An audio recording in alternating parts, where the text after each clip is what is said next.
The kind of love that I have for David is,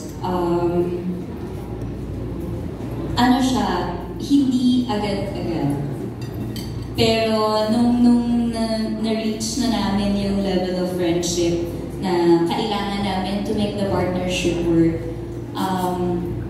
the love I have for David is more like, feeling ko mas nagiging taga-guide, ganyan, yung taga-support, hype man ba tawag dun. Na-experience ko yun na nag-Canada kami, nag-Sparkle Tour kami sa Canada, na parang I really went out of my way to support him on stage, as we all know na medyo mahihayin ng ating Ginoo. So, yun, I think it's more of that. It's more of showing my support sa kanya, sa abot ng makakaya ko pag magkasama kami, para mas mag-work yung love team namin. And David? For me naman, I just reciprocate dun sa support na binibigay niya sa akin. Hindi naman niya kailangan talagang supportahan ako, but she still does. So I super appreciate that. And, tsaka, think about it.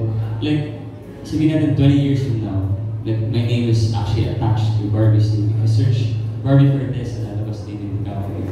Sa Google-related search. That's really... Research mo ba ako? Wow!